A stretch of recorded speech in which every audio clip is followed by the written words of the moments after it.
Persaingan para pembalap akan dilanjutkan pada seri balap MotoGP Qatar 2025, 11-13 April di sirkuit internasional Lusail. Pembalap Ducati Lenovo, Francisco Bagnaia pun menuju Qatar yang menjadi salah satu sirkuit yang dia kuasai. Hal ini menjadi momentum bagi Francisco Bagnaia dalam perebutan gelar juara dunia MotoGP musim 2025 ini karena sirkuit Doha sendiri adalah sirkuit yang kurang difavoritkan rekan setimnya yaitu Marc Marquez. Francisco Bagnaia memenangkan MotoGP Amerika Serikat 2025 setelah Marc Marquez mengalami kecelakaan saat dirinya sedang memimpin balapan meskipun sirkuit of the Americas menjadi salah satu kekuatannya.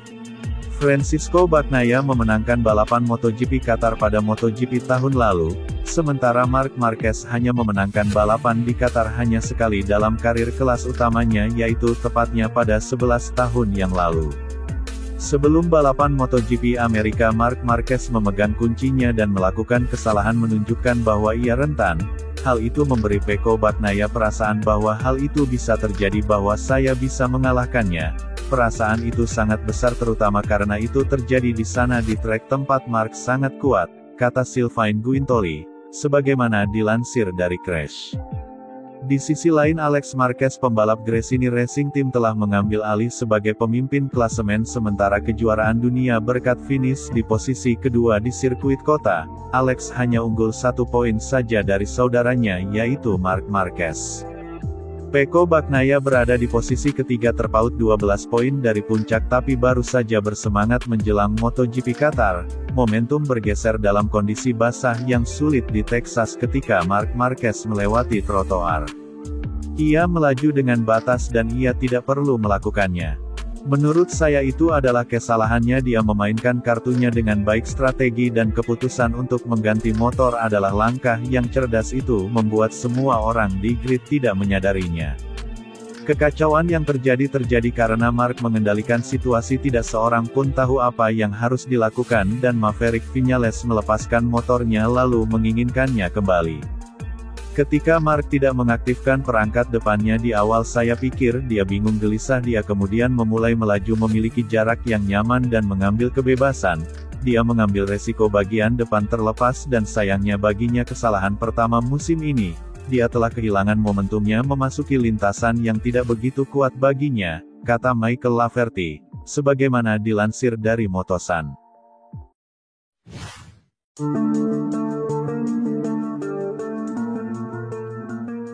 Cara kalahkan Marc Marquez di MotoGP 2025 dibongkar prinsipal tim Red Bull KTM Tech3 yaitu Hervé Poncharal. Dia menyebut hanya ada satu orang yang bisa melakukannya.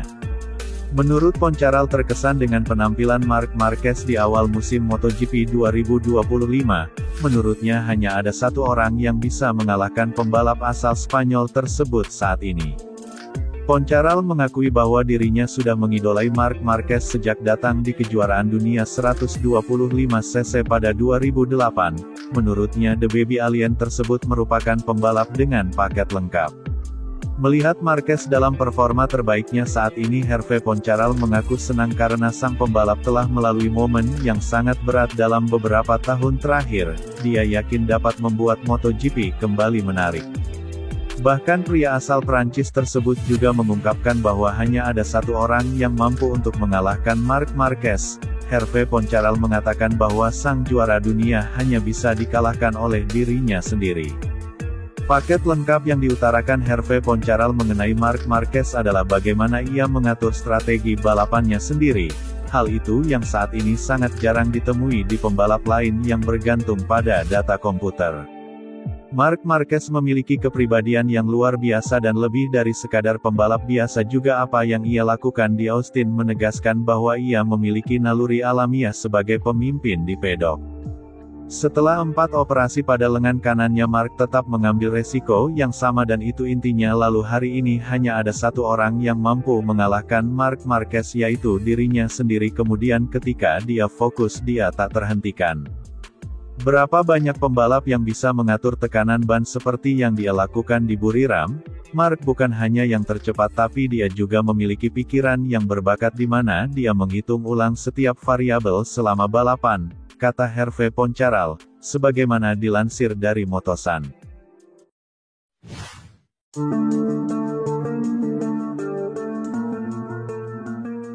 Fabio Quartararo mengabarkan bahwa Yamaha akan semakin sibuk melakukan berbagai pengujian setelah ditampar keras fakta pahit di awal musim. Dari sebelum musim MotoGP 2025 bergulir semula Yamaha digadang-gadang segera bangkit, pabrikan asal Iwata itu merekrut Massimo Bartolini sebagai direktur teknis yang juga mantan teknisi Ducati. Yamaha juga santer dikabarkan tengah merintis pindah mesin dari 4 silinder segaris ke V4, menambah heboh semua ekspektasi itu adalah Yamaha yang sukses merekrut Prima Pramac Racing sebagai tim satelit. Tim yang musim lalu membawa Jorge Martin juara dunia itu tampak sangat percaya dengan proyek besar Yamaha yang sangat jor-joran. Hasil tes di Barcelona dan tes pramusim ini juga menunjukkan kemajuan signifikan dari mereka.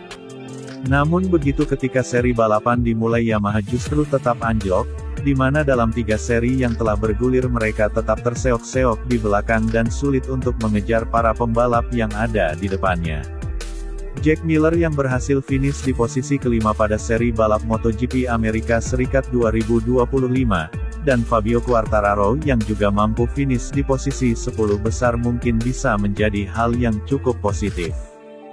Tapi ada hal yang membuat pahit yaitu Yamaha justru tertampar dengan kebangkitan Honda melalui aksi brilian Johann Zarco dari LCR Honda, dan kemajuan duo Honda HRC Castrol yaitu Joan Mir serta Luca Marini.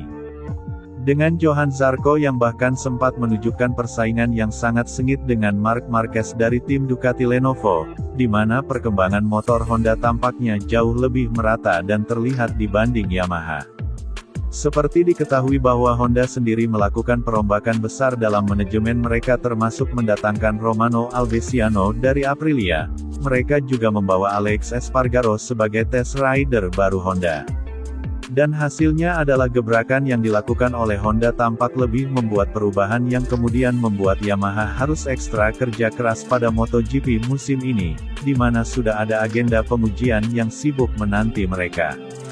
Duo test rider mereka yaitu Augusto Fernandez dan Andrea Dovizioso kemungkinan akan memerankan peran penting, ditambah sejumlah pembalap reguler seperti Fabio Quartararo dan Alex Rins yang akan ambil bagian dalam tes privat itu. Terutama pada paruh pertama musim ini akan sangat sulit bagi kami karena saya pikir dari Jerez hingga jeda musim panas kami akan balapan setiap minggu. Selama fase ini Grand Prix berlangsung setiap 2 minggu walaupun memang di antara balapan ada tes resmi ditambah tes privat Yamaha. Saya pikir saya akan menjalani 6 atau 7 hari pengujian di luar kalender MotoGP dari Jerez hingga Brno. Pengujian selalu hal yang sangat bagus dan membuat kami melakukan lebih banyak putaran tetapi balapan tanpa menguji sesuatu yang benar-benar penting tidaklah masuk akal, jadi jika Anda melakukan banyak pengujian maka penting juga untuk dapat mencoba sesuatu, kata Fabio Quartararo, sebagaimana dilansir dari Motosan.